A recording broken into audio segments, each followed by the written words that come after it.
We decided to find a study relating to new findings on malnutrition because it is both relevant to both what we're learning in class and in our future careers as nurses.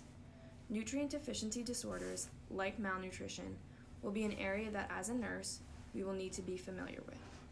Understanding the causes of malnutrition, one being low amino acid levels as shown in the study, will be essential in determining the correct care for a patient.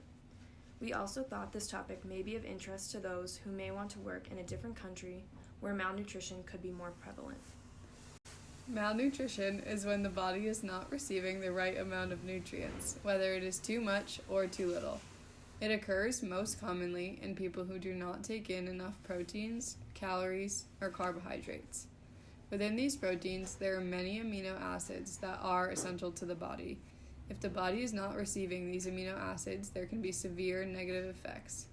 Malnutrition is a large threat to the global health population. For example, 2 billion people worldwide suffer from malnutrition.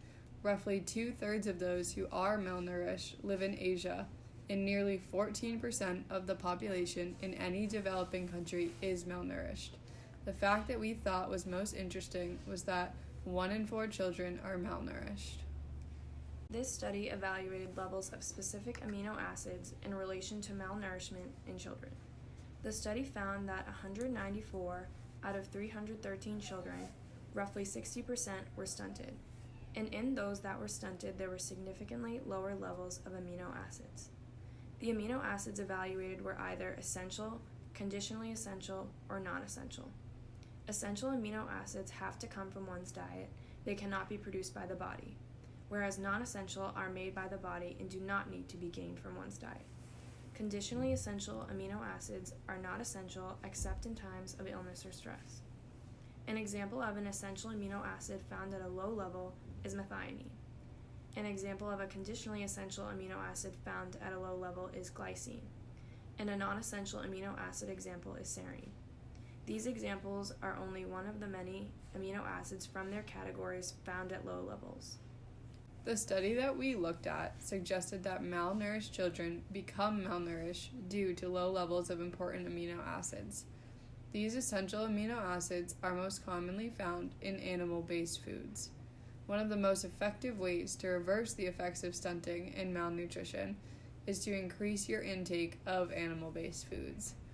This poses a challenge because a high population of malnourished people live in third world countries and in low-income families, making it very hard to get animal-based products.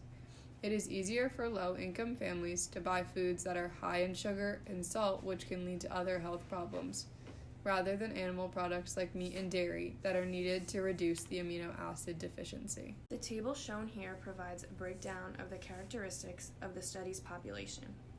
A total of 14 characteristics are taken into consideration when determining the relationship between amino acid levels and stunting.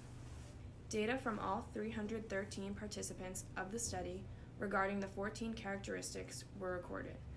This table is provided to show the sample of people who were looked at to analyze malnutrition. The most important characteristics evaluated were height and weight, as those most factor into malnutrition. This table shows serum amino acid and biogenic amines in children who are stunted and in children who are not. On the bottom of the table, there are all 9 essential amino acids listed, 3 conditionally essential amino acids, and 3 non-essential amino acids. And it shows that all these amino acids are much lower in stunted children.